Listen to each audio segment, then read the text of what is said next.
Sorry, I clicked away. I have to have this highlighted.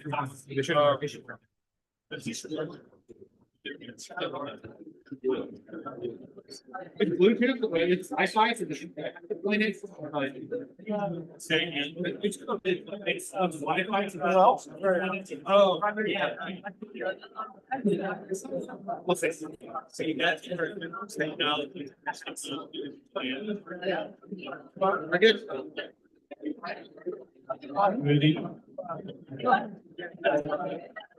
Good evening, everybody. Good evening. What a great crowd tonight. Welcome to our August monthly meeting of the Arlington County Democratic Committee. Got a lot of great information to cover tonight, so we're going to go ahead and get started.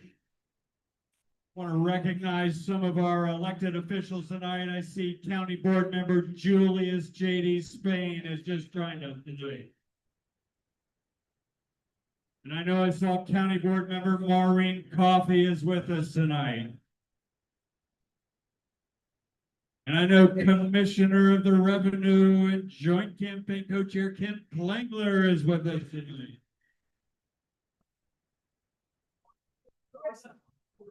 Marissa Decani Tafty is with us tonight. Thank you for being here, everybody. Did I miss anybody? All right, I bet we'll get some more folks rolling in. We got a good crowd here tonight, so if you are feeling any symptoms on your way over, please social distance yourself or wear a mask. It seems like we're still taking those precautions, so thank you for your consideration there. Arlington Democrats is a welcome and open community. Everyone is welcome here. Everyone can participate. Like I said, we got a packed agenda tonight. We've got a few announcements to make right up front. And first off, we've got upcoming event, August Brunch with Mo Bryant. Saturday, August 30th. A few weeks away, you can sign up for that, or in the meantime, I'm sure Mo would appreciate it if you went and made just a small donation to her campaign. And now I think I'm going to bring up Tony Weaver for a finance update. Good evening, Arlington Democrats. Good evening, Arlington Democrats. There we go. August Graham. Yeah, so finance has been busy. We had our Roosevelt and Obama Society picnic, which went fantastic. And we are working on a number of other things. There we go. We've got the Kennedy King dinner, which is coming up. Margot Horner, our chair, hoped to be here but couldn't make it. So mark your calendars. That will be taking place October 23rd. So that will be a fantastic event. It's our 30th anniversary for the 8CD. Don't want to miss it. There's a flyer in your chair if you don't have time to snap that QR code. Super. Next slide, please. I've got the clicker. Next slide, please. We are also working on a fundraiser for Lindsay Doherty. Too many slides. There it is for Lindsay Doherty. We'll be doing that on the 17th. She is running for House District 75. It was a +4 Harris district. So super important that we do some fundraising for her. That's going to be on the 17th. She had a competitive primary, so a lot of money got spent. We gotta make sure that she's got the money to get across the finish line. And then I will jump back to the Roosevelt and Obama Society picnic.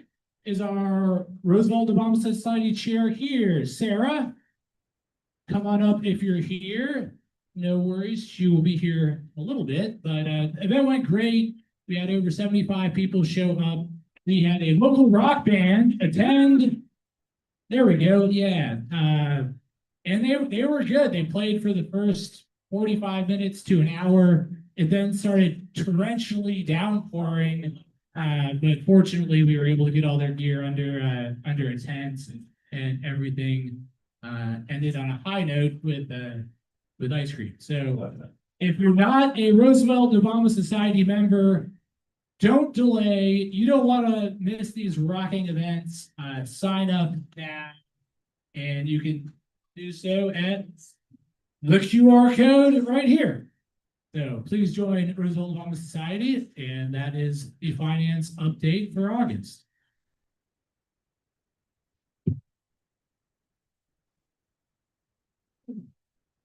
Thank you, Tony. All right, next up, we have the Daniel, what is it? The 35th anniversary of Americans with Disability Act? Yep. Awesome. Did you want to present the resolution? Right. Hi, thanks, Steve. I also want to be sure to thank our Vice Chair, Paul Ruiz, who actually worked closely with myself and with the caucus on putting forward this resolution. You'll note that it tries to place both the gains of the Americans with Disabilities Act in context with some of the threats now that people with disabilities are experiencing. So, resolution of the Arlington County Democratic Committee celebrating 35 years of the Americans with Disabilities Act. Whereas in 35 years since the Americans with Disabilities Act, ADA, was adopted, significant progress has been made in enabling people with disabilities to live full and unrestricted lives. And whereas the law promotes full participation in American life by people with disabilities, including those with intellectual, developmental, and behavioral health disabilities, by banning unnecessary segregation and requiring state and local governments to provide services in homes and in homes and communities. And whereas the ADA also advances accessibility for individuals who may have difficulty navigating physical, social, or work environments without reasonable accommodations. And whereas the statute has transformed access to public spaces and transportation, whereas accommodations such as curbside ramps and accessible parking spaces have made public environments significantly more usable for people with mobility disabilities, allowing for greater independence and activity.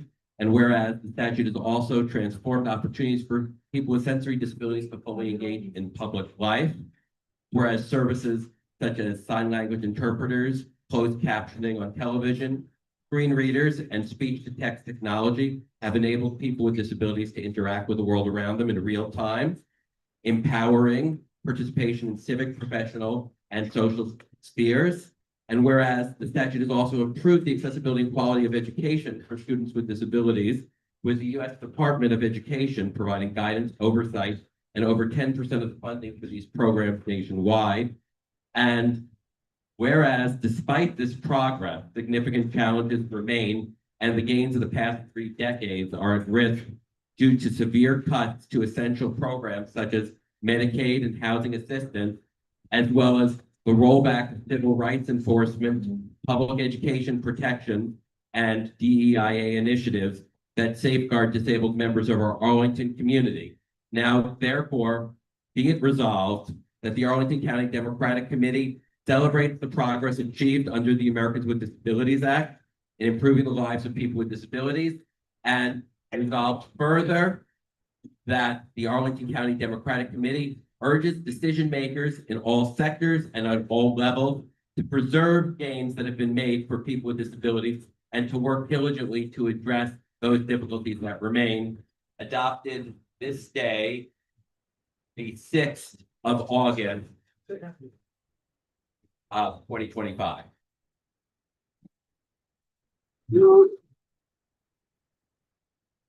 Thank you, Daniel, for your leadership in this resolution. This came about last month after Daniel came before this body and presented on the importance of the Americans with Disabilities Act. And what came out of that were further discussions about just how much people with disabilities are under attack right now in this current environment.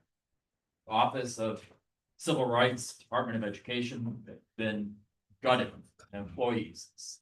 Individuals who rely on accommodations in classrooms don't have that backstop. The president's bill here eliminates, cuts back a lot of SNAP benefits for individuals who need them for food assistance, housing assistance, and Medicaid. It is clear that there is an attack on individuals who have needs in this country, who rely on assistance. So that's what this resolution at least expresses our value, that as Democrats, that is not what we are for. So I will take this opportunity to ask for a motion to approve this resolution. So moved. You got Is it. there a second? Is there any discussion? All in favor, say aye. Aye. I'm so sorry, I just. Oh. We be presenting this in the body, how we plan to use this. We did send it, we sent it to the members of the county board in advance of tonight's vote. And they approved, recently a resolution, Disability Pride Month resolution. So Right. they've acted, so we're sort of following on that. And are we gonna send it to our members of Congress or? We absolutely can do that, yes, ma'am. Any against? All right, thank you.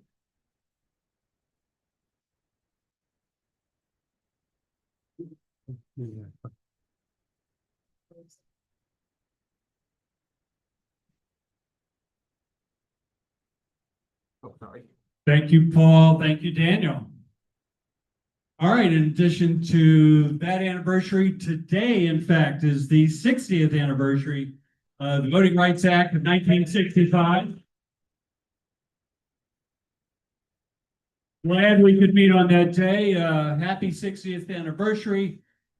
We liked it a lot better when there was pre-clearance, but we are not going to stop fighting and working to make voting rights better for every American. And fighting the ridiculous things that are going on elsewhere around the country. I do want to welcome a couple more elected officials. I saw Clerk of the Court Paul Ferguson is with us today. Welcome, Paul. I know I saw somebody else. Takas Karen Tonis is with us today. Thank you, Takas. Already got Marissa. Maureen Coffey, we got Maureen earlier. And we do have former statewide candidate Victor Salgado with us tonight. Hope everybody will welcome Victor. Really appreciate him coming out to our meeting and being a part of what we do here at Arlington Democrats. Victor, great to see you tonight. Let's see, where are we going? Up. We've got a coordinated campaign update and several people I know from coordinated campaign. Come on up. But in the room right now, I brought 5 of my locally organized, and I know our regional political director, Jasmine, is here as well. So we're just taking time. I wanted to introduce you to my lovely folks. We have been hiring up quite a bit. And Mike, can you? Mike, there's gotta be a little close to your mouth. Okay, cool. Can you all hear me now? No. No. Close to your mouth. It's off. Thank you. Can you hear me now? You gotta really, you have to. Gotta keep it quiet. Okay, got you. Can you hear me now? Cool. Woo! Awesome. Okay, so my name's Emma Slayton. I'm the regional organizing director for this area. Also covering city of Alexandria as well. I brought 5 of my lovely organizers here with me today. So over here is, you want to introduce yourself? Hi everyone, my name is Annie. I'm from the Boston area, but moved down here because I knew how important this election is. Happy to be here. Super excited to get into it. And I'm going to be organizing in the Clarendon area. So if you are in that area, come find me and let's chat.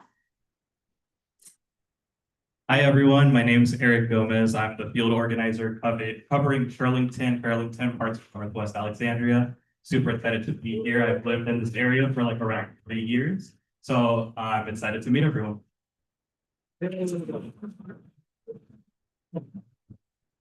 Hello, everyone. My name is Elizabeth Diniger. I was born and raised in the Fairfax County portion of Alexandria. So I'm excited to be working in Arlington and Alexandria City now. I'll cover Crystal City all the way down to Del Rey. So looking forward to see all of you.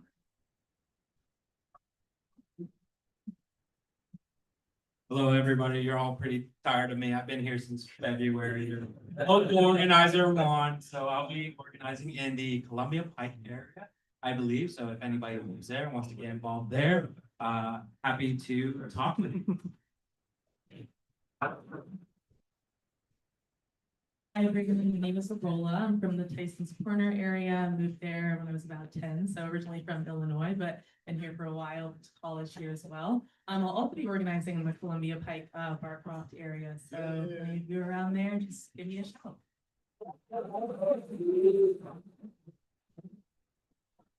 All right, hi, everyone here and folks online. Hello, my name's Sloan Rose. I'm a recently retired Army colonel. Never done anything political, so I need a lot of help from you guys on this. It's great to be here at a meeting like this for the first time in my life. But I'm going to be organizing up Langston Boulevard and North. Very excited to be a part of something as important as this is in this moment. I mean, it's really personal for me. You know, I'm one of those trans-military service members whose career is brought to a close expectedly based on who's in the White House right now. But it's just all about making this a safe place for everybody to be and to live and to call home. We take all those. We have a lot of amazing events happening. We are actually only 44 days away from early voting beginning. 90 days left until election day. So, you know, there really isn't that much time left. We're actually gonna do some pretty cool events soon. And we have these lovely shift sheets. If you see any of my organizers around the room, you can go see them. With our upcoming events, we are doing camp lunches at 2 recurring sites at the moment, both in North Arlington over at Mark Teal's home. We'll be there this weekend at 10 a.m. and 1 p.m. on Saturday and 1 p.m. and 4 p.m. on Sunday. Sure. We will also be knocking out of South Arlington over at Sarah and Kip's home, 10 a.m. and 1 p.m. on Saturday and 1 p.m. and 4 p.m. on Sunday. Additionally, we are going to have, for those of you that are interested in being a volunteer leader and taking an additional role on with this campaign in this critical election year, we are going to be having a volunteer leader summit over at Mark Teal's home tomorrow at 6:30 p.m. We have some other cool events in the works too, and we have all sorts of different things and opportunities coming your way. If you ever want to reach out to one of us, our folks around here in the room, but my personal cell is also 703-474-5095. And my email is Slayton, Slayton spelled SLAYTON, @opvavictory.org. And if you send me an email or shoot me a text, I can connect you with your organizer.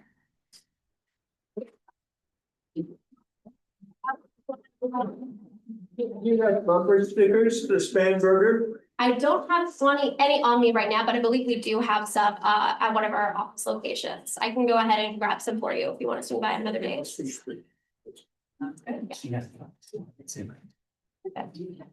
We're going to Jasmine or? I want to make sure our lovely regional political director also gets the chance to introduce herself. Yeah. And we're gonna welcome up the organizing director, something else, Jasmine Chavez, regional political director. I'll let you do it.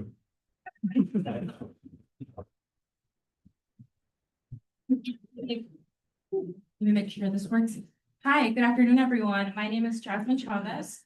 I grew up around here in Falls Church, Virginia. I am the new regional political director overseeing all 9 counties in Northern Virginia, and so excited to work with you all. Our role on the political team is very different. I am one of 5 political directors on the political team, and I oversee Latino outreach across the state, but I also oversee coalitions in Northern Virginia. So any events with the API community, African American community, Latino community, that's going to be in my vicinity. But in addition to that, I also oversee all the outreach across the state for our Latino community. So excited to be here. definitely reach out to us if you want to host a meet and greet, a fundraiser, or any type of event that includes elected officials. That is a huge part of the work that we're doing right now, and let's stay connected. I want to make sure that I plug you in to all the different events we have. And, we're currently looking for community ambassadors to serve as, essentially messengers at different festivals and events across the state. We actually have two coming up on Sunday, one in Richmond and one in Manassas. So please, please, please sign up to support, and looking forward to having you be a part of the work that we're doing. Thank you.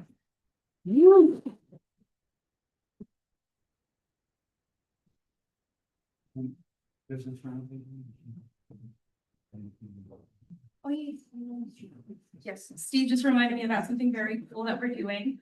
So in the part of my coalition's work, I'm leading Latinos for Spanberger, but I'm also leading business leaders for Spanberger. So if any of those coalitions are of interest to you, please come up to me. Would love to chat more about what that's gonna look like, what our hard launches are gonna look like. And, we're currently in the process of organizing a few roundtables for the Latino community, with 60+ leaders from different essentially policy areas, and so would love to make sure you all are included in that as well. Thank you, Jasmine. Anybody interested in connecting with Jasmine, reach out to me. I can make sure you get connected. We're really excited to do all the amazing work that I know she's gonna do for us between now and November 4th. Emma, do I need to pass it back to you, or? Thank you so much for the coordinated campaign update and all the amazing organizers that you brought with you tonight.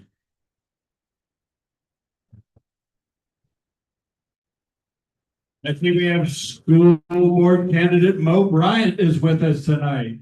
Hello. And Arlington's own state senator Barbara Favola is with us tonight. Wow.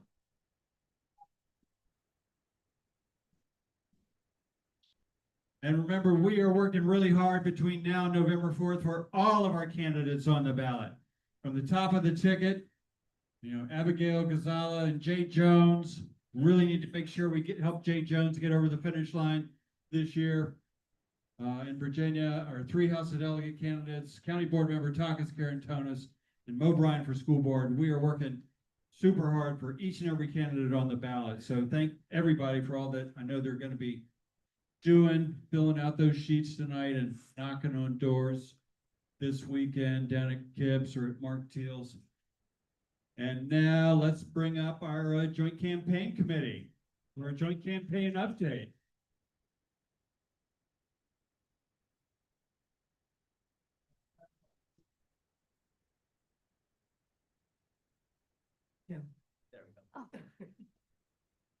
Good evening, Arlington Democrats. How are we doing? All right, so this is our joint campaign committee update. Next slide. We focus on 3 major areas. We are focusing on your grip card, which we will show you in just a moment. Very exciting. Don't show it yet. And our messenger and any other promotions. We also focus on field and canvassing. So just to let you know, the first one is really under Ian's domain. The second one is really under Austin's domain. The third one, our gold card, our events and our fundraising is under my domain, but of course we are a team and we need all of your help to make sure we are successful. Next slide, please. So now I'm going to put it, Jens, you are up. Thank you, Kim. Good evening, everyone. So our group cards are ready. You can grab a copy right over there. And well, you can see it in person. So I'll just leave it at that. Thank you, Kim. All right, Austin. Yeah. Hey, everyone. So I'm in charge of our field program, kind of in coordination with a statewide coordinated campaign. So 2 things you need to know. Number 1, if you want to sign up to Canvass, scan this QR code or sign up on the Spanberger Mobilize for Virginia Victory. And then the second thing is we need Canvass launch locations. Right now, we just have 2, which is great. But after Labor Day, we're going to need to expand that to even more. So we'll have 4 starting after Labor Day, but the canvasser is going to come back kind of after Labor Day with their expectations of what we need. So if you have a free Saturday or a Sunday on a random weekend in September or October, Let me know, just send an email to anybody on the joint campaign, send it to Steve, he'll send it to me, we'll get everything worked out. But we're looking to have as many Canvas launch locations as possible for GOTV weekend, everything in October, things of that nature. So if you're interested, I can give you more information as to what all is entailed, but we need Canvas launch locations. Right, next slide, please. All right, so now, if any of you may have noticed, we have reduced the price of a gold card. Everyone, yay, yay? Our ultimate goal is to be more inclusive and to make sure more folks can participate. We've also added additional exemptions on our gold card. But that also means in order for us to make money, to do all the great things that Austin and Yent and all of you have been talking about, we need to sell a record 175 gold cards. In my experience, I joined the committee in 2007. We have never sold that many. Has anyone who joined before 2007 know if we've ever sold 175? Yes, no, maybe so. But you know what? It is possible. And that's why we have this beautiful thermometer up here. And we have a few other ways we are going to sell 175 gold cards to meet our financial goals. And you can buy a gold card by scanning this. Next slide, please. So we have a competition. Who loves a healthy competition? Anybody? Anybody? There's some wonderful elected officials and candidates around the room who have decided to get together to compete to who can sell the most gold cards. So right now, Paul's in the back. Where'd he go? Paul, raise your hand. Paul and Jose are going to be a team. Give them a round of applause, please. I don't think I've seen them in the room, but Susan Cunningham and Bethany are going to be a team. Give them a round of applause, please. I think I saw Barbara and Carissa. They're going to be a team. Give them a round of applause, please. Now, Takas is a very brave individual. He's going at it alone. Let's give him a round of applause. Now, I did ask my fellow committee members whether or not it was a conflict of interest or not for me to put my name in the hat. And they said, no, Kim, put your name in the hat. So I will be my own team. All right. Now, thank you. Thank you. Thank you. We also, and I guess my slides didn't update, but I'll tell you more about it in a minute. We have room for more teams. We can have as many teams as we want because technology allows us to have this beautiful thing called ref codes. And I want to thank Tony and Jordan and the Finance Committee for helping us with these ref codes. Please give them a round of applause. So what you are going to receive in an email is the ref codes. If you want your gold card or the gold card that you're going to buy to donate to a federal worker or someone else who might not have the financial means right now to buy a gold card, you can determine what team you want it to go to. Now, if anyone else in this audience wants to be a team or an individual, if any of our caucuses might want to be a team, let myself and Tony and Jordan and our joint campaign co-chairs know, and we will sign you up because the more, the merrier. You can also, next slide, please. Oh, I went ahead of myself, but real quick. So also, if you go to sell your, get your gold card and you scroll down to the bottom of the screen, the very, very bottom, you can also put in the person's last name. So we will send you instructions so you know how to do this. We're still working out some of the bugs with the technology, but we will figure it out because we are going to have a wonderful, healthy competition. And can you go back 2 slides for me? I'm so sorry. We're going to get that thermometer, which is now at 14%. So that's 26 gold cards, up to 175, up to 100%. Do you think we can do it? Yes. All right. Let's give ourselves a round of applause.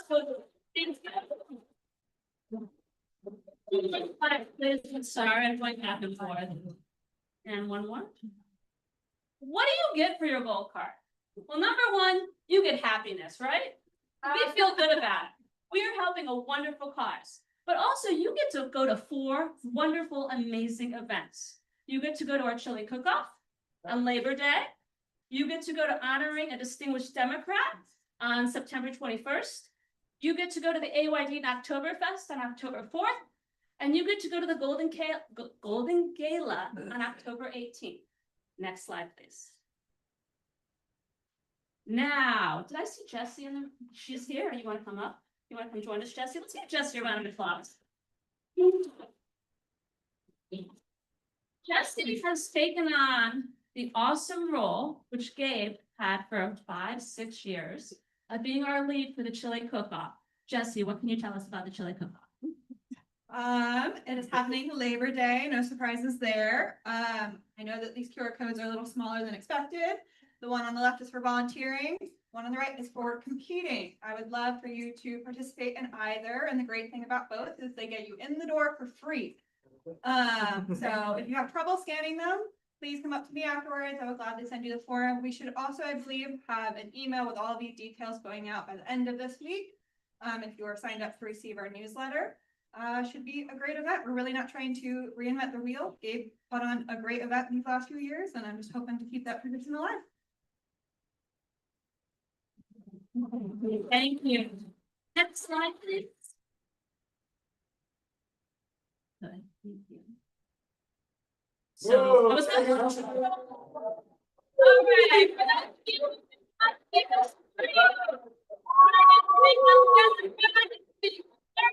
right.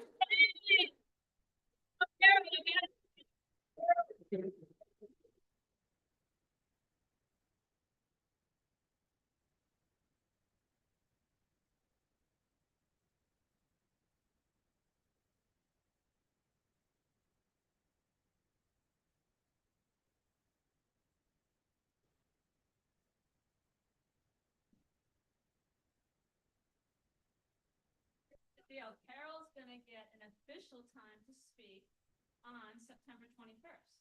And if you would like to join us, you need to come and buy a gold card or at least a ticket to that event. And we are so excited. I've known Carol since, 2007 when I joined the Dads. And she has been an amazing mentor, supporter, and just an all-around awesome, kind, wonderful, committed person. And we are so excited to be able to honor her. Now, I do have a favor to ask, because I Googled Carol. You know, I didn't find a lot of pictures of Carol. I think I found about 5. So if you have pictures of Carol or stories of Carol, and we'll send this out as well, there's a lovely QR code here where you can load them up. Please, please share with us, because you are elusive, Carol, and I love it. I absolutely love it. All right, for time's sake, we'll go to next slide. We're so excited to celebrate Carol in just a few weeks. And then next up, here we go. So, one of the Gold Card events is the AYD event that we do every year. It's called an Oktoberfest, but this year we're changing it up a little bit. Typically, we canvas in the morning, and in the evening we have a great fun time. This year we're doing more of a variety show format. It's most likely going to take place at Freddy's, so think comedy, think potentially maybe a drag show, or other fun things, talent shows, things of that nature. Going to be Sunday, October 4th at 6:30. It's open to everyone. So get your tickets. This QR code gets you to ticket to buy a gold card. Because we're going to throw the QR codes in whenever we can. Next slide. We love our QR codes. All right, next up we have our, again, this is for your gold card purchase. You get to go to the Golden Gala, which will be hosted by Elizabeth Whitney. Is Elizabeth with us tonight? I saw her. Well, first of all, she had a fundraiser for Abigail Spanberger a few weeks ago with over 100 folks in attendance. She has a beautiful home. We are so excited she has stepped up to host. And we're also so excited that Laura Saul Edwards will be leading our event. So Laura, come take a bow, or if there's anything you want to say about the event.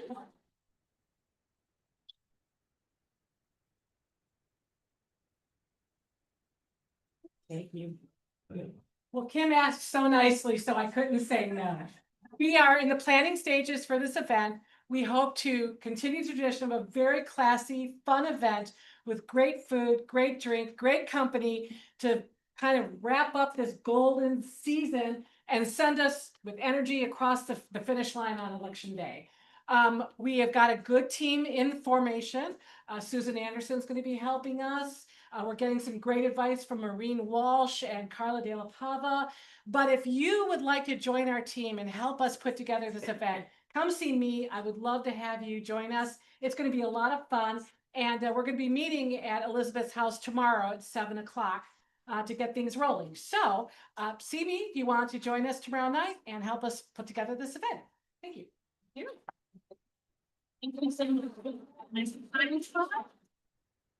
As Laura mentioned, we are amazing. I mean, kids and Austin and Laura and everyone else and Jesse are just amazing, but we need your help. Because we're only so many people and we can absolutely multiply the work that we can do with your help. So if there's anything tonight that we talked about that you're interested in, please let one of us know. And please plan on buying that gold card. If you have any questions about how to get your ref code in and to give your team credit, please come talk to us as well. We want to make sure we have a very friendly, fun, and happy and successful competition. Thank you so much.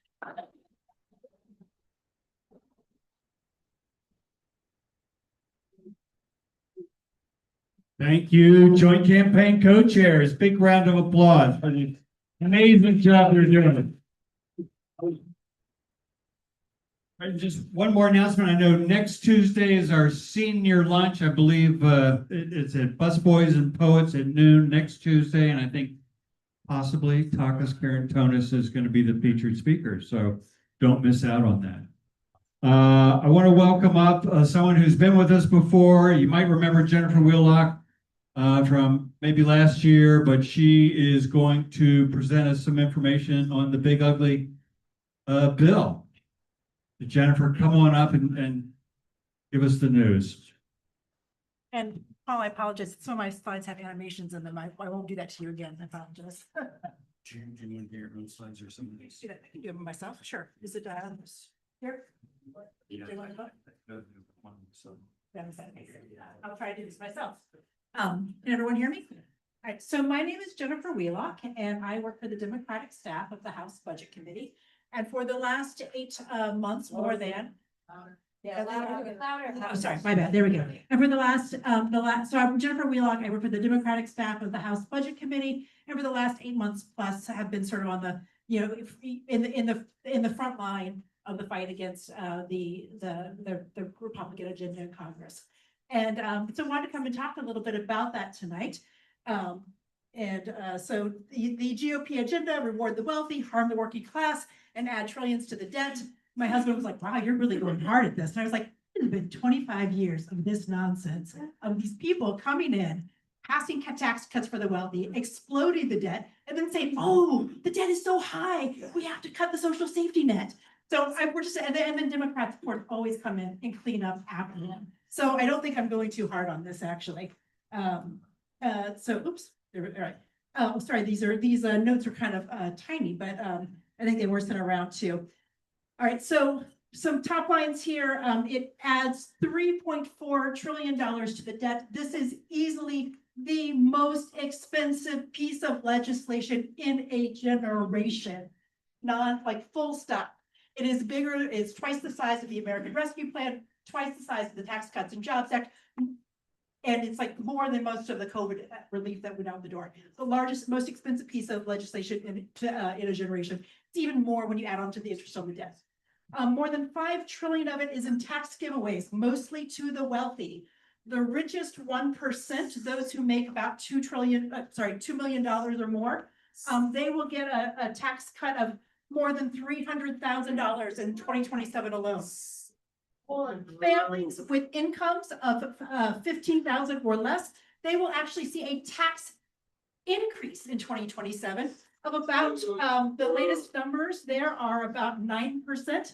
That rises to a tax increase for the people making $15,000 or less of about $56,000 in 2033. These are all numbers from the Joint Committee on Taxation. Families with incomes of 30,000, they will also see a tax increase by 2033 of at least 5%. More than 10 million will lose Medicaid. Another 5 million will lose access under the expanded subsidies under the Affordable Care Act. Though that latter one, that will kick in as soon as 2026, right? And some of the Medicaid cuts, yes, they've been pushed off till 2028. Some of them go into effect starting next year. There are already rural hospitals saying, we're closing because we don't have certainty. So more than 300 rural hospitals are at risk. Millions will lose food assistance. We don't have a good number on this yet. I've seen estimates, credible estimates as high as 20 some odd million, which is about half of all SNAP recipients. And that includes 207 of that millions who will lose. We don't know a good number on it yet. At least 270,000 veterans, homeless, and former foster youth are likely to lose those benefits as soon as next year. Veterans, homeless, former foster youth. Those are the people that we're talking about. It cuts $520 billion in IRA energy tax cut credits. These are the tax credits that Democrats passed when we held the majority. Like Medicaid and SNAP, the food cuts, the IRA energy tax cuts will fall most heavily on rural areas. I saw someone passing out the flyer about the rural areas. That's where I think I think that we would be well served to put attention in those areas, because those are going to be the communities most harmed by all of these cuts. Spending priorities, there is spending of $150 billion for defense, another $129 billion for homeland security, mostly immigration. We know that now gives ICE a budget larger than the FBI, larger than the Drug Enforcement Agency, larger than the militaries of some countries. So something to keep our eyes on there too. The debt load will lead to higher interest rates over 10 years. This is not a pro-growth bill. It will actually drag on the economy. It will cause interest rates to go up over time. In the short term, there might be a teensy tiny little bump because it's a lot of deficit spending up front. But over time, interest rates will go up. And in fact, Moody's downgraded the US credit, and they specifically cited the Republican bill actually when they downgraded the US credit. Additionally, the debt load in this bill will trigger a $500 billion cut to Medicare in January of 2026 unless Congress acts. Congress has always prevented this in the past, but but not sure what like that does. It's going to require some bipartisan cooperation. They're not too interested in working with Democrats right now. All right. Oops, sorry. Most regressive bill I've ever seen. That was what the New York Times reporter said. And just wanted to point out here, I'm going to try not to get too, it's really hard to see here. The bottom decile of all Americans. These are going to be people who make less than $23,000. All in total, between the tax changes and the benefit changes, the SNAP and Medicaid, those households will see a $1,600 cut. The first third of all families, the bottom third, anyone making $55,000 or less, they will see a cut. The top 10%, this last decile, they get 68% of all of the benefits. In total, they'll get families of 700,000 or more will get about a $12,000 annual sort of benefit. That's keep in mind that last slide I told you about $300,000. That's for families making 2 million or more. So coming down to 700,000, it's they will still get the benefit. We've just never seen this kind of it's the combination, it's the 1-2 punch of we're going to cut taxes that mostly benefit the wealthy, and by the way, we're also going to take away Medicaid and SNAP, right? And it's that 1-2 punch you see this distributional effect. For a quick note on this, this was the analysis of the House passed bill. Next week, the Congressional Budget Office is going to come out with the final analysis. It'll look pretty close to this. My last point on this slide is that this is the harms to low-income people right now, exclusive of the tariffs. This does not include the roughly $2,000 per household that we'll all be spending to fund whatever it is we're funding, because Trump wants to punish other countries or something, or Brazil or whatever we're up to now. I don't know. All right, so GOP's bait and switch. Read the fine print. I'm sorry, the print is so tiny. All right, so one thing I would just say is the tax portions of this bill, they overpromise and they underdeliver, right? They have been out there saying this is the biggest tax cut in history. And it's like, it's just an extension of the 2017 tax cuts, which also weren't the biggest tax cut in history. So if anyone tells me and you're gonna get the biggest tax cut in history, I'm gonna say, show me the money. And they're not really gonna see it, right? And then so that's the one thing. And even Republican strategists are saying, hey, cool it with the biggest tax cut in history talk, because it's just not there for most Americans. So let's talk quickly about the main things that have gotten a lot of attention: the no tax on tips, the overtime deduction, the Social Security deduction. For the most part, low income people will not receive this because they don't pay very much in taxes, right? So a tax deduction is not going to benefit them. Only about 3% will see the no tax in tips, and about 500,000 tipped service workers actually receive Medicaid. So not only are they unlikely to get this, but they're going to lose their Medicaid too, or potentially could lose their Medicaid as well too. Overtime deduction, about 9% of households will benefit, but not low income. Social Security deduction. This is a fun one for me because my mom immediately started texting me to ask me, hey, tell me about the Social Security deduction. And so, she's like, I hear it's $6,000 per person. Does that mean we're going to get $12,000 back? And I was like, well, read the fine print. My mom is, she's a retired school teacher, modest pension, their main source of income is Social Security.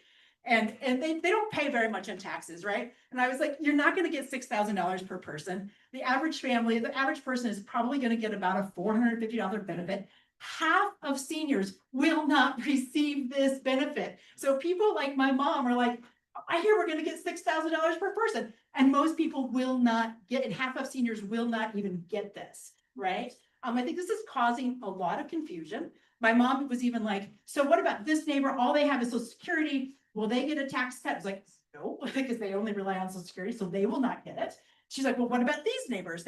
He's a retired lawyer and, blah, blah, blah. And it's like, they will probably benefit more from it. And that's exactly what this table shows you, is that those people, those big bars, those are people that are higher up the income ladder, right? It phases out. People with fairly high incomes won't get it, but really upper middle class will be the most likely to benefit. Again, lower income seniors will not get this. Half of seniors will not get this. And this is the icing on the cake. It causes the trust fund to become insolvent a year earlier. It will now go insolvent in 2032. I promise you, this is what the presidential candidates will be talking about in 2028, because the next president will have to fix the Social Security Trust Fund. We will be talking about this, and I hope that we are reminding people that it was the Republicans who made it go insolvent a year earlier than it was expected to. All right, next slide. Last one, I just want to touch quickly more on these last couple. The Trump accounts. This is a measly $1,000 federal contribution. It is a ripoff of the baby bonds that Democratic candidates have sort of talked about. A $1,000 federal contribution isn't going to do much long term for anyone. But hey, if you have the money, you can put another $5,000 a year into it. And maybe your employer can put some more money into it. I just don't think a whole lot of working class families are going to be putting money into these accounts, particularly when they don't have the same tax advantages that other things do. And then my favorite here is that Scott Bessent, the Treasury Secretary, has said this is a backdoor for privatizing Social Security. So he's on record saying that. There's a Washington Post story about it. Expanded child tax credit. This is another one that's gotten sort of some talk. Again, there's a tiny increase to it. It's not as generous as advertised. It is not refundable. This is unlike the Democratic tax credit that we passed in the American Rescue Plan. That was refundable. If you don't pay income tax, you still got it. It cut child poverty in half. This doesn't do that. And it leaves people out. These are the first three income deciles. Millions of Americans will not get this. Millions of Americans will not get this child tax credit. It's just everywhere you look in this bill is low income people just keep getting the short end of the stick in this bill. It's insane. So that was that. Now, what next? So always I think, where are we going? What do we do with this information? How do we use it? What's coming up next? And I've already touched on a few of those things that 2032, 2028, we will be talking about the Social Security Trust Fund and how do we talk about that? We should be talking about how this is going to harm rural voters. This and how it's going to harm low income voters and reminding people of those things. But additionally, some things that I'm keeping my eye out. August 15th, we could see more rescissions, spending cuts coming from this White House. If we do, that might be the place where they could target education funding. We'll sort of see. That's where I would expect to see that, if we're going to see it from them. October 1st, are we going to have another government shutdown? Everything I just talked about has nothing to do with keeping the government open. We still have to do that. And so are we going to see that? Is it going to shut down? I'm also going to be looking at, do we have the federal fiscal year ends in October, right? In September 30th. Did the deficit go up or go down? Right now, it's trending upwards. So after all of this crazy DOGE stuff, the deficit, Trump's deficit is actually higher every month than it was in Biden's last year. And so that's what I'm going to be looking at is, do they do anything in these last couple of months and sort of get that down? Even with the tariff revenue, it's still higher than last year. So does it come down or not? At the end of this year, looking at the expanded ACA subsidies, does Congress let those expire, or do they pass something and extend that for people? Again, 5 million people could lose benefits. It could cause higher rates for people remaining in the exchanges. January 2026, is Congress going to act to prevent the $500 billion cut to Medicare? That will happen under current law because of the debt load in this bill. It will happen under current law unless Congress turns it off. That's automatically going to happen. The Congressional Budget Office has confirmed that. Immigration actions, all that additional money that we've sort of seen, what does that look like? We know that that's become increasingly unpopular for President Trump, as people are sort of really horrified by the excesses there. And I'm looking also at the economic data coming out, the unemployment reports, all the AI layoffs, the fact that 50% of recent college graduates can't find their first job, right? Like, these are the kinds of things that I believe that Democrats can have answers and solutions for. And I'm not really sure we're going to see a whole lot of that coming from the Republicans, who still don't even have a concept of a plan for healthcare, right? I'm looking at GDP, like, what's that going to be doing? I'm looking at inflation. These are all the kinds of things I'm sort of keeping an eye on. And I think, where candidates can, I think, talk about this stuff and talk about the harms and talk about what the Trump is really, the economy that he's really trashing. So that's I guess that's the end for me. Oh,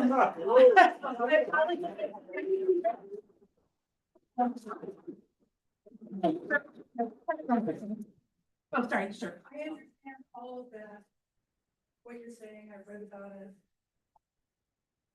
The Republicans have been doing talking points over and over and over again since Reagan, probably before.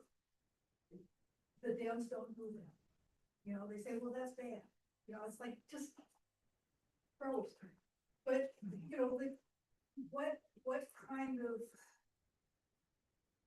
what are the Dems going to do to get to the voters who are being affected by this, that were probably Trump voters?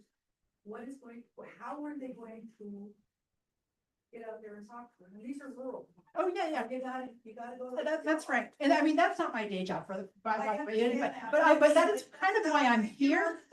Absolutely. That's why I'm here, because I want more people to have this information, and not just in this room, but in other rooms. And, of course, our elected officials, our elected members of Congress, they're having their town halls, Republicans or not, and I think really trying to make this case. I am so proud of the work that we've done over these last 8 months to keep that all of the many congressional staffs of all these committees were really on the same page. We had similar messaging. We talked over and over and over again. I forgot to ask at the beginning, how many people had heard even before I started that this bill would add trillions of dollars to the debt?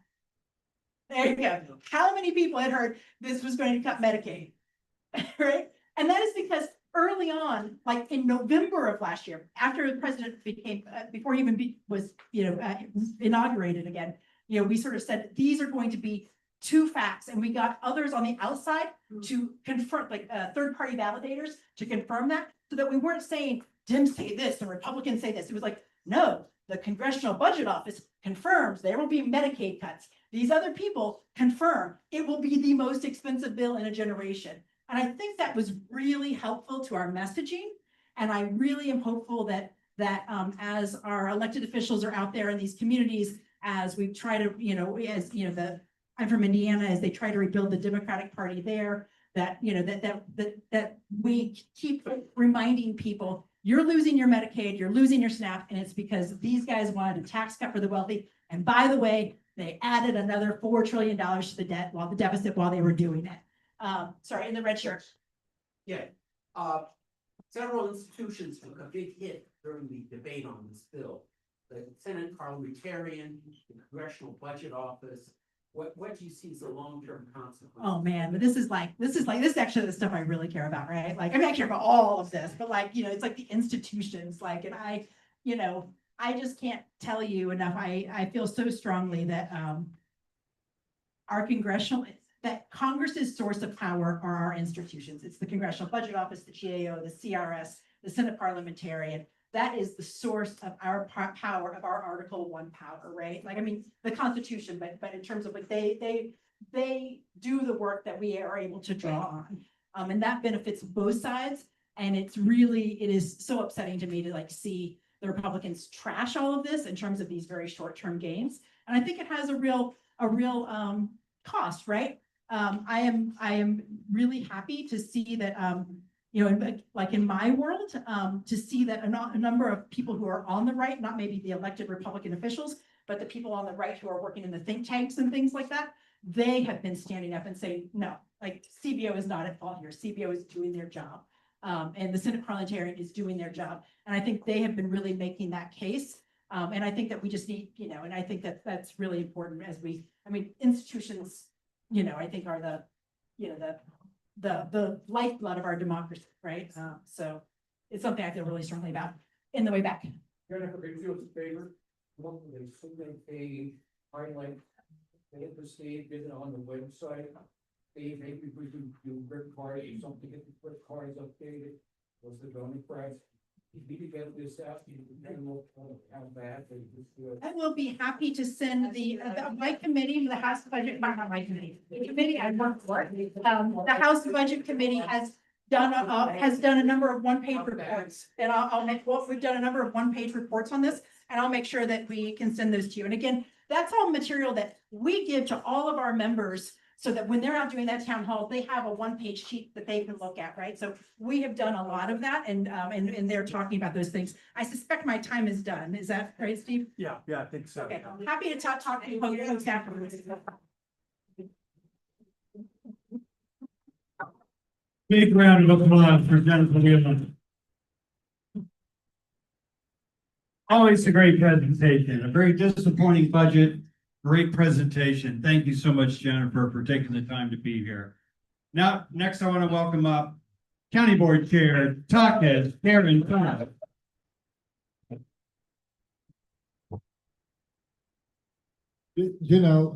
For an economist, this is catnip, right? So, something that looks like a budget, we go directly to that. And think about that for a moment. Say you're a Republican sitting senator from North Carolina. Your name is Tillis. And you have a problem because you have a lot of constituents who depend on, obviously, Medicaid, right? So the price for you to be able to stand up and say that, well, we have a problem here, can we fix that? Is that you declare in advance that you are not going to run for office again. That's not a budget. Don't get bamboozled into that. By the way, it's not even officially a budget. It's a bill. It's a bill that has everything in there from, moving the space shuttle from the Smithsonian to Texas, to cutting your Medicaid.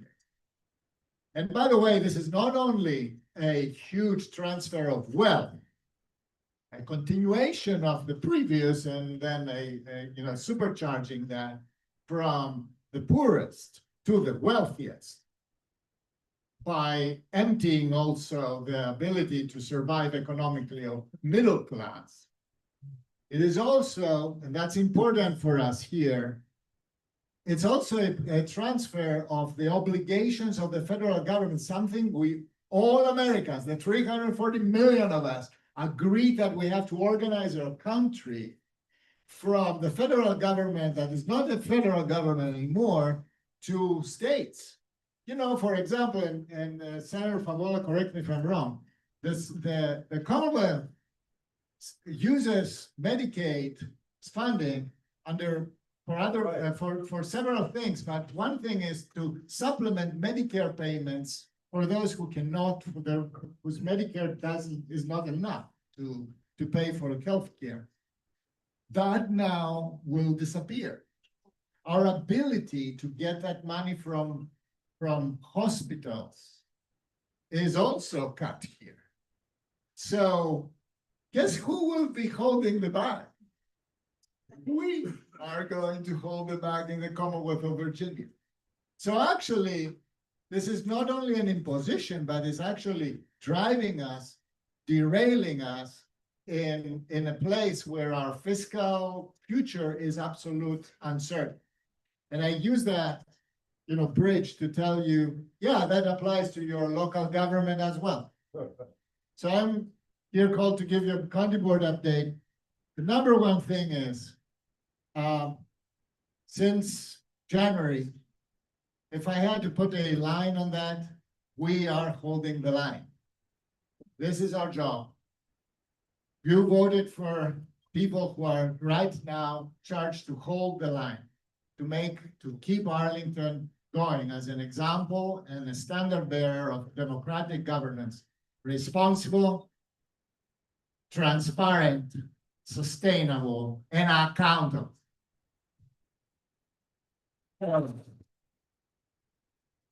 You know, I never imagined that, you know, my first 7 months of being chair, I would have to call 41 meetings of the county board. 41. That's more than 1.25 per week. That's insane. But that shows you something. By the way, the same reason why we have a full room today, it's August. I don't know if you remember it. So it's the same reason that we have 41 meetings and closed and on. So yeah, we are in a crisis and we have to respond every day, everyone, everywhere. So 41 minutes meetings. So one of the biggest decisions that we made in the spring is always our county budget. We started, of course, very early when the world was still intact. That was last year. And we ended with putting a budget that is frugal but careful. And most importantly, it responds exactly where the first hits of the Trump administration are coming in. Social safety net. You heard about food insecurity, you heard about SNAP, etc. We have put the money where our mouth is and where political beliefs are and where the ethical, part of governance calls us to do. We strengthened significant social safety net. We are not letting Arlingtonians to go hungry. We're not undercutting their housing. We understand that when we talk about federal employees who are rift and losing their jobs, about immigrants who are persecuted right now, as you know, the authoritarian regimes do that. They need a minority that needs to be blamed for everything, and they persecute that. So we have been investing in these, and not only money, but also structurally. We educated our staff. We put everybody to understand the gravity and the responsibility that we have as your local government here, not only towards the general situation, but specifically to each and every constituent. We do governance by going and meeting the people where they are and addressing the issues that they have where they live. We didn't forget the basics. We still do climate resilience. We approved a climate resolution that structures the way we want to, go forward in this community. And yes, address the biggest challenge or the biggest crisis that humanity faces right now. But at the same time, we have the very local ones, like, for example, it's not only federal employees who have been riffed, it's entire agencies that have been taken down. USAID, the Bureau for Consumer Protection, several parts of the Department of State. I'm sure that we have a lot of people here in this room who are affected by that directly. And not only have been affected back then, but they are affected today. And we know that September and October are coming. And this is a moment of crisis and reckoning for many Arlingtonians. We're talking about tens of thousands of households. We did the best we can right now to invest in economic resiliency for our county. That means we actually tried to set up and position Arlington early in the game. We took really advantage of the of the bonanza of the Biden administration, and we looked for the tech.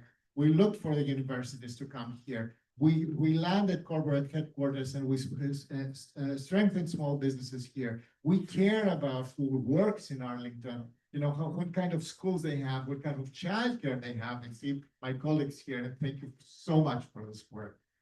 Both Maureen and JD and Susan and Matt, who have been really invested the time and the policy acumen to set things up so that they are resilient in case something happens. And guess what? It happened. And by the way, it's not so surprising because in Virginia, we suffered already an election that we lost. Remember, Youngkin is still governed. Yeah. Which we very much hope that won't be the case after. So we have something to tell Americans who are right now gearing up and mobilizing to take down this regime. We are fighting at the very bleeding edge of this fight. So we mobilized resources for feds, we mobilized resources for immigrants, we mobilize resources for LGBTQ community, for every single community that has been singled out with the intention to separate them from society, in some cases to erase them from society. We defend them every single part of every single step of the way. We continued with the real work on everyday problems. Like, for example, we are updating our master transportation plan. We believe in public transportation. We know that the president doesn't, and he will not fund that because this here has already taken the rug under public transportation already. And we are protecting that here in Arlington and in the region as well, because our colleagues, every one of us is working with our regional partners to make sure that Northern Virginia has a sound system, that we fund Metro, that we get the significant investments in rail in Virginia, including the new bridge across the Potomac, that they don't get derailed, they don't get defunded, they are not going to be the victims of the fiscal irresponsibility that the big awful bill comes with. So we continue our housing fights in Northern Virginia. Why? Because a 2-bedroom is now, in average, more. The rent is about $3,000, and persistently so. So we are not out of the everyday pressure that a failing, supplied housing market means. And Democrats across the country, from sea to shining sea, and in the Commonwealth, need to answer that. What we do to address everyday kitchen table things, and God knows that the rent is a kitchen table thing, that an entire generation of Arlingtonians now cannot afford access to the American dream, to owning anything, even a condo. This is a problem. So when we are going to be knocking doors, it's not only because we want to get Trump out, but we want to a different country, a country that works for everybody. So we are going because we are for something, and of course we are against a lot of them.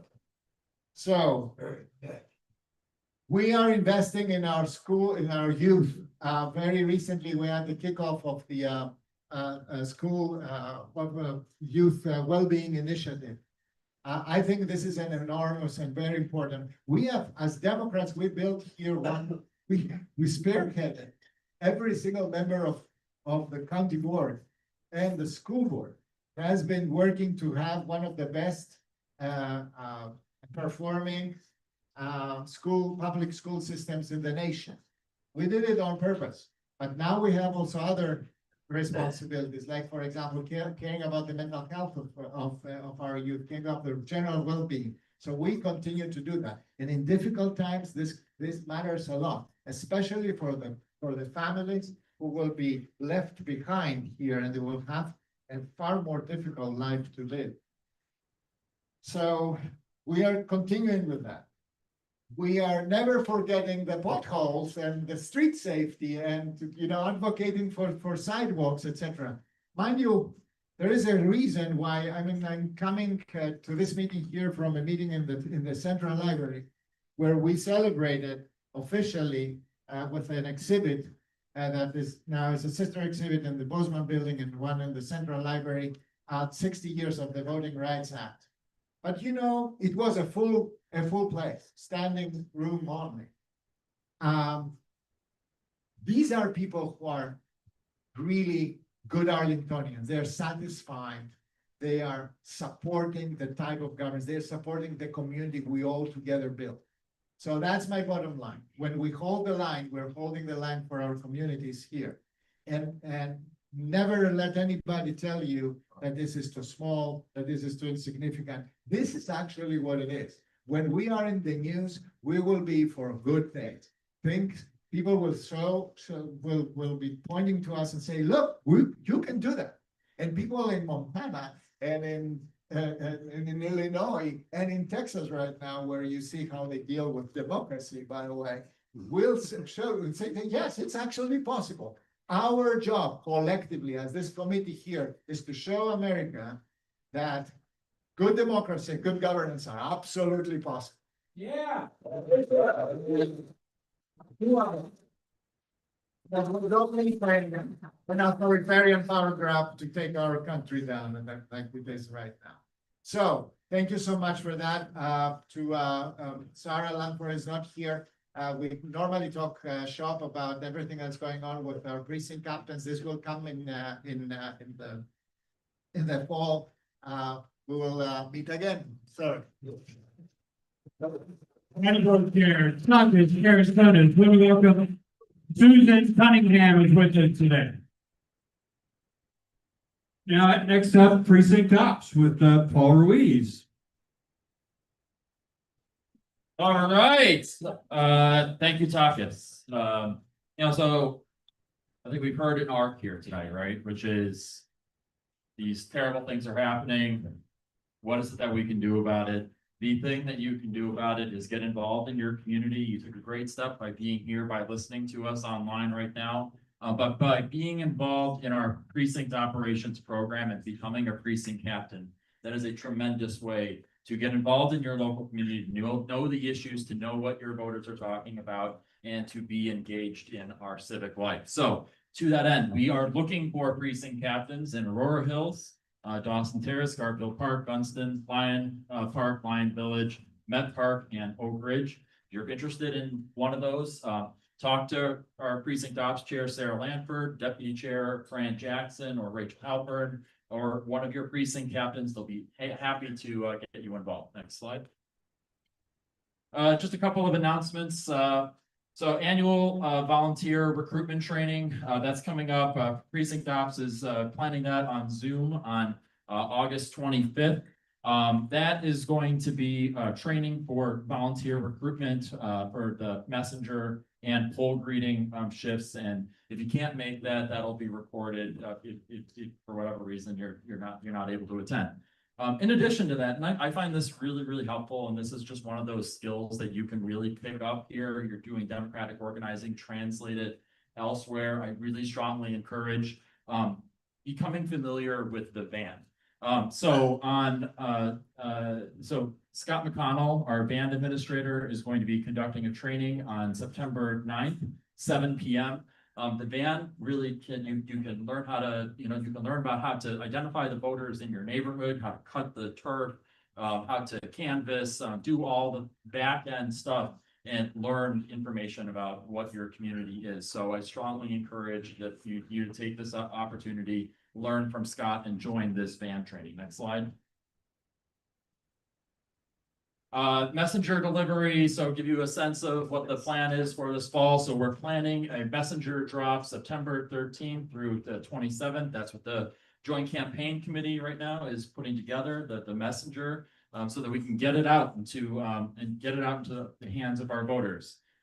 We need you to deliver a route for your precinct. So this can be done. The really great thing about this is it can be done on your own time. You know, you can pick up and start, however you want, work your way through a packet, take as many packets as you want. But it's really helpful, and this is really how we get information out to the voters about who the candidates are that are running in this year. Election day poll greeting. This is the enormous, almost Sisyphean task every single year where we're pushing that darn rock up that hill, but we managed to do it, right? I mean, 700 volunteers to fill those shifts on election day. That's Tuesday, November 5th. And we're going to start. That is wrong. Yeah, that's right. November. Don't vote on the 5th.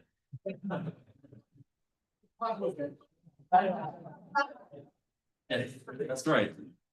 For Republicans, it's on the 5th. Okay, so shifts are usually 2 hours. So if you could pick up a shift, please do that, and we will make sure that's corrected for next month. Next slide. All right, I had the pleasure of joining Precinct Ops book club yesterday, and I have to say I had a lot of fun reading Ministry of Time.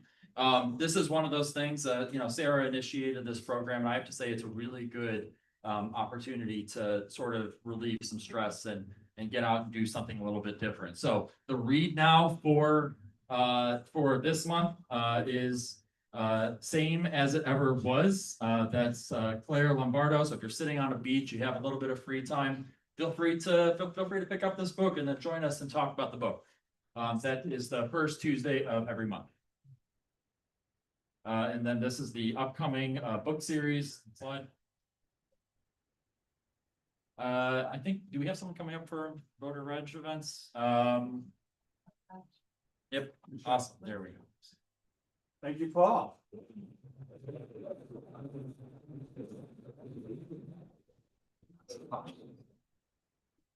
Hello, can everyone hear me? Okay, I'm Michelle Kilkenny, and I'm one of the vice chairs for voter support. And for voter registration events, we talked about this the past couple of meetings. We've, since the spring and start of the summer, we've been doing voter registration tables at various farmers markets throughout Wilmington. So if that's something you're interested in, all of the signups are on Mobilize. Next slide, please. That's it.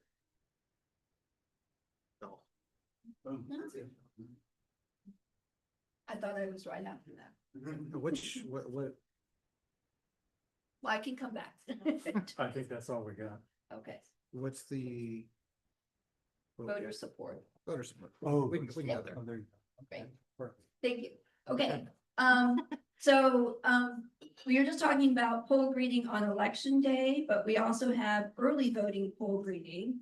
And that starts on September 19th at the Courthouse Plaza.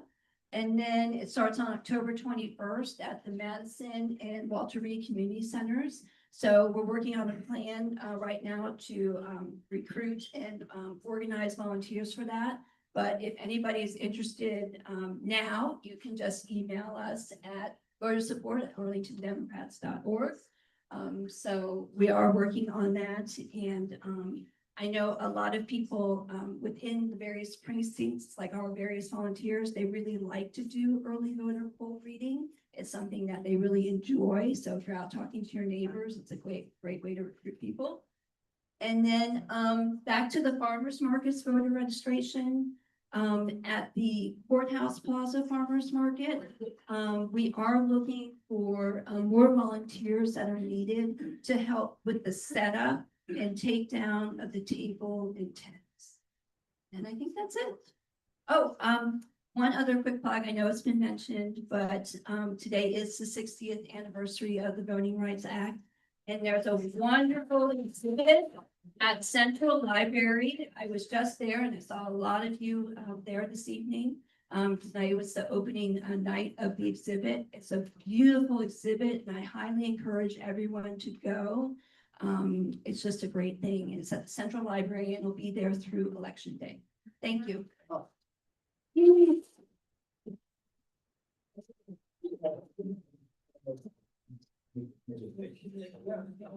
right, good evening, everyone. Good evening. Good evening. There we go.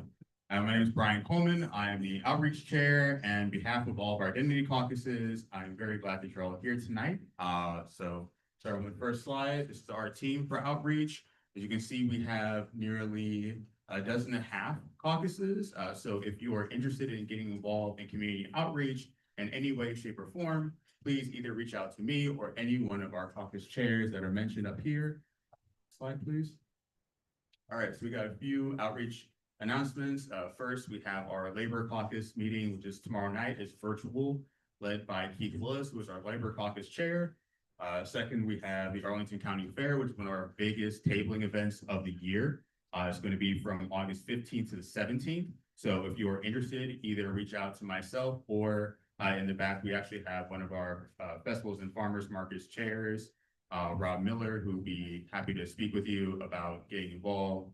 Please volunteer. We'll have a slide up for you to take a picture of QR code. So please, it's one of the biggest opportunities to reach out to people in the community.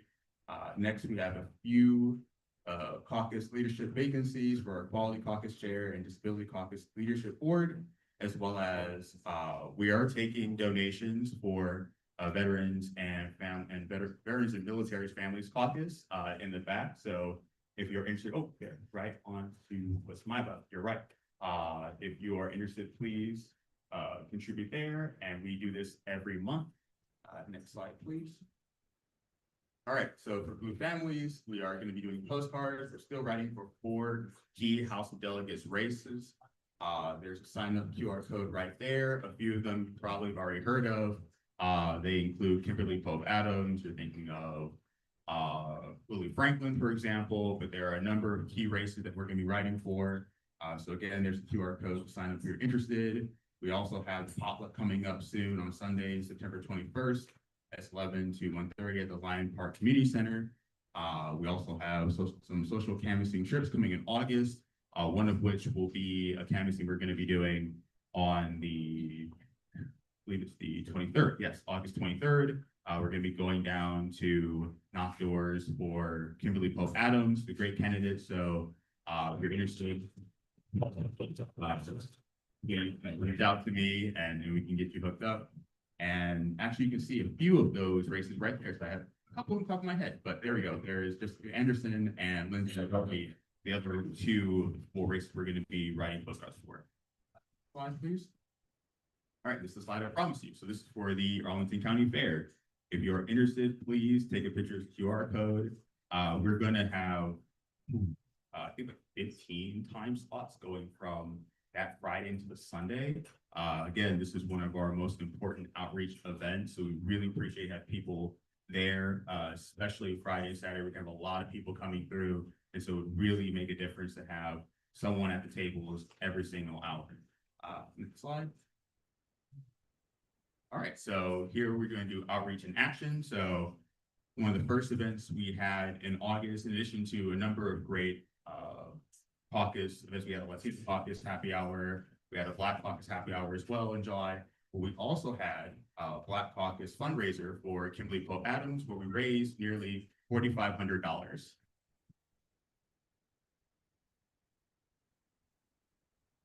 As you can see here, we had Kimberly Pope Adams, but we also had great speakers and guests attend as well. We had Senator Saddam Salim and Leader Charnel Herring also attend. So if you're interested in getting involved with her campaign, I can connect you to any of her people, as well as knocking doors for her. We're going to try to get Charnel Herring to go down and knock doors with us.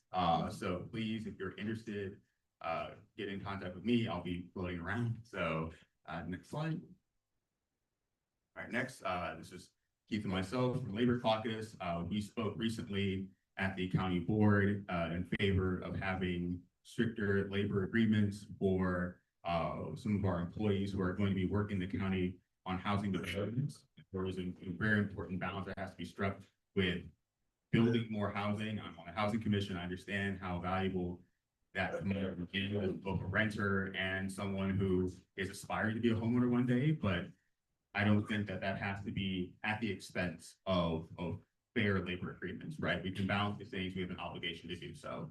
So we had our courageous chair come and speak very articulately on the importance of balancing the need for more housing with respect for labor. And lastly, before I step away, I want to introduce, to talk a little bit about some LGBTQ community advocacy y'all can do. The Vice Chair for Equality Arlington, Samantha Perez. I'll keep this quick to keep us moving along, but there is an issue going on that we need your help with. On the Friday before last, the Department of Education came down with a ruling that said that Arlington County, as well as 5 other school systems in Northern Virginia, are violating Title IX by having literally any policies in their books that mention the existence of transgender people. And they gave them 10 days to comply and remove gender identity from the books entirely. If the county complies with this order, it would be impossible for a transgender person in the school system to use the bathroom, to change their name, to be referred to correctly. And it has wider implications. I had to step away during this meeting to use the bathroom. And since we meet in a school, that would be illegal if we did this. And it would make it difficult for me to attend these. It would make it difficult for this to be the inclusive place we want it to be.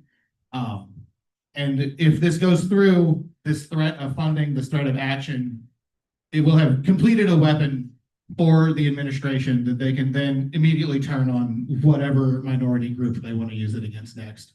So if you check the Arlington Dem socials, if you check Equality Arlington's website, there is a petition going around to tell the school district to fight. We want to support them however we can. There is a school board meeting tomorrow where this will be discussed. It's at the Syfax Education Center at 7. Whoever you can get in contact with, if you can show up, if you can sign petitions, if you can call folks, we really would appreciate the help because this is a big one. Sure. Yes, so AGIA, Arlington Gender Identity Alliance, has been circulating the petition. They were the ones that got the school districts together and started these. We're boosting theirs. This would make life real tough in public for trans folks and would make life worse for other people next. So What website, can you go on to sign up for the petition? if you go to any of the Arlington Dem socials, they were sharing it today. If you go to equalityarlington.org, we have a link to it there as well. AYD also shares it, and it was in their newsletter that went out 30 minutes. It is in the AYD newsletter as well. Thank you all so much.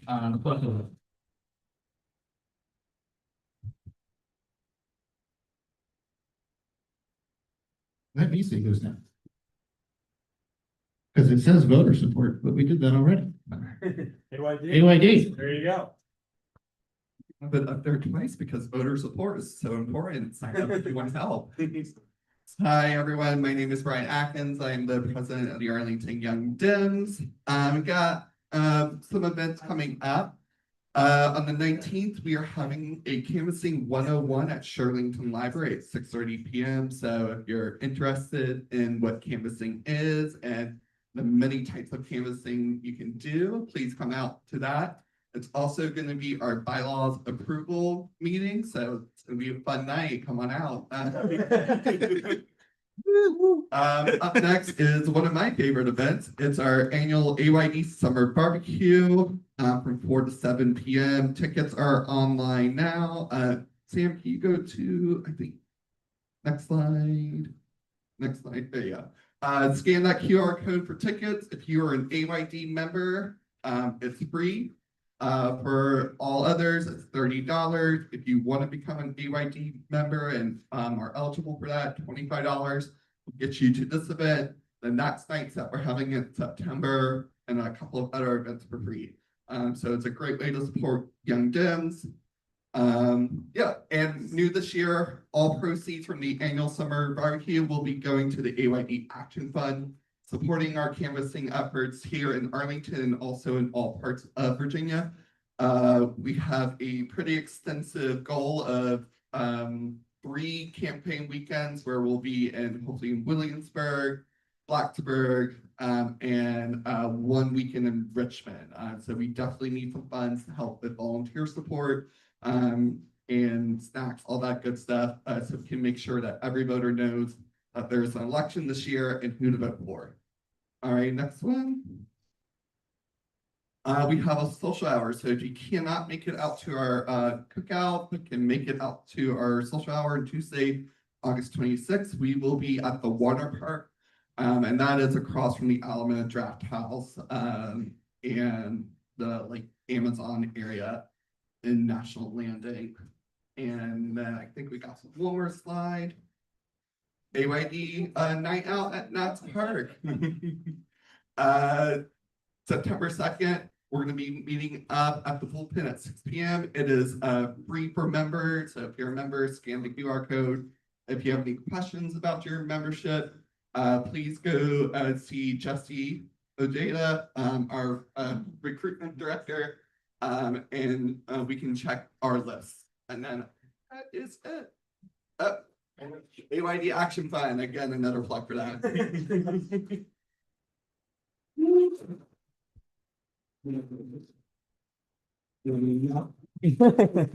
Thank you, Brian, and thank you, Arlington Young Democrats, for all you do. Hi, everyone. I'm Kip Malinowski, and I actually want to I want to say just a quick word. As a teacher with Arlington Public Schools, in July we just finished a training for other teachers from the International Baccalaureate from around the world about inclusion and about equity and about diversity, and we talked about that being under attack all over the country, all over the world. We said, you know what, that's not just best for our most vulnerable students, that's best for all of our students. When everyone feels welcome, when everyone feels a sense that they belong and everyone's treated fairly, that's best for everyone. And Arlington's not going to back down from some fascist attack on us.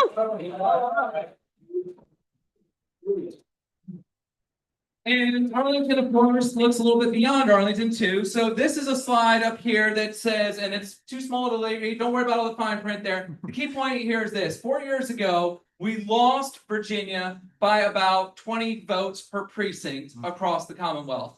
That was the governor's race. We lost the attorney general's race by about 10 votes per precinct. So a few votes and a few precincts here and there matter enormously. And Arlington is going to play an enormous role in ensuring that Spanberger, Hashmi, and Jones have a huge victory with huge coattails behind them. But as you see, there's a lot to Virginia, and we need to work in those places beyond Arlington to do that. So Chaz Nuttycombe is somebody who does a fantastic job running the numbers, looking at state legislative races across the country, but he is focusing on Virginia. And there's 5 races that he lists as the most competitive. And starting right from the top is Loudoun County. We have the 30th district, and that's, if you hit the button one more time, Sam, it's going to bring up John Chilton McAuliffe. House Delegates District 30. This one, he gives like a 0.5% chance of staying Republican. And anyone that's been around canvassing, calling, texting for a little bit knows that is absolutely in the margin which we could win by. We can flip a race that is that close. So that is one of the top ones that we're going to be focused on calling for and knocking for. Next up, right next door, is Elizabeth Guzman's district. Elizabeth Guzman's a former delegate, and she is running again. I talked to her campaign manager yesterday. They need help. They are not hitting their goals yet for the door knocking and phone calling. And they said they really need help getting out there in Prince William County. And so anything that we can do in the 22nd district and the 30th district out in Loudoun and Prince William would be greatly, greatly helpful for those 2 races. Moving a little further down, in the Stafford area, Stacey Annie Carroll. This is a race we also absolutely need to win. It's a district that Trump won by 2%. On average, since that election, Democrats have been outperforming Republicans, outperforming Kamala Harris's margins by 14%.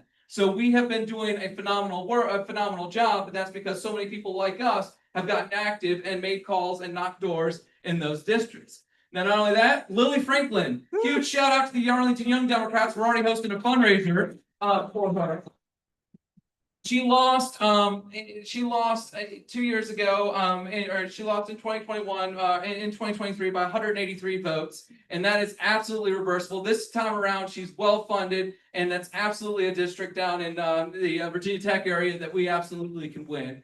And then a fifth one that is also super competitive that I know where I think Tony Weaver, among others, they're doing a fundraiser for Lindsay Doherty, and that's one that we also absolutely need to win. But this is not all. Those are 5. There's targets in 13 districts. So here's all 13. There will not be a quiz. You don't have to memorize this. But you do have to go to a website in just a moment. So those are all the districts. What you see here from this slide is just in the 2023 margin. A key thing to note is that 4 races were decided by about 800 votes or less. So 800 votes or less is something that this room right here in one day of work could probably flip that from red to blue. And that was 4 seats. And right now the Democrats have the majority by 1 seat. And that's how close this all is. Now, this time around, with the political winds shifting the way they are, I expect us to do much, much better. But we cannot take it for granted. We've got to raise the money. We've got to make the calls. We've got to knock. We've got to text, send postcards. So starting with calling, it's going to start next Tuesday at our home, Sarah Florence and my home. We are opening our doors up again to call, starting probably with John Chilton McAuliffe's race, but wherever the campaigns need us, because we want to thank our Democrats from around the country who are calling into all these competitive districts. So wherever they need us to call, we're going to make those calls. And the calls are always going to start with Abigail Spanberger for governor, Ghazla Hashmi for lieutenant governor, Jay Jones for attorney general, and then whoever our House of Delegates candidate is, whether that's John Chilton McAuliffe, whether that's Elizabeth Guzman, whether that's Stacey Annie Carroll, whoever it is that most needs that help, that's who we're going to go where the campaigns need us, because we know these races can be decided by just a handful of votes here and there. So we're going to open our house. You are more than welcome to come join us, or you can join virtually, but it is a real easy way to make these calls. And most voters, you don't have to worry about repeating everything that Jennifer Wheelock just said about the OBB. You don't need to know that. All you mainly need to do to tell people is that we're calling people and say, hey, there's an election. Early voting starts in 44 days. Why don't you go? Take a friend. Most of the folks, it's pretty easy to convince them to vote against the status quo right now. And so these are pretty friendly calls, and we very much would love to have your help doing that. And we might have some food and beverages as well.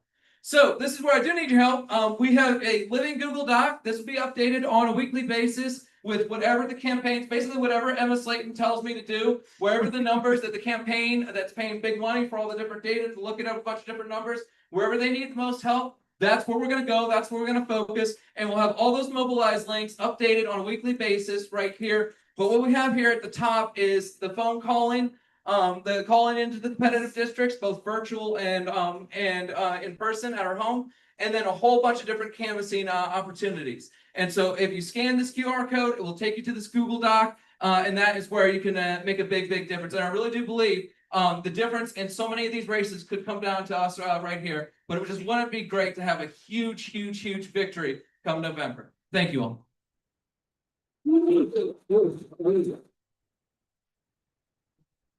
Malinowski, thank you, Kit. Thank you, everybody, for joining us in these efforts. Thank you for being here tonight. Susan, do you have a question?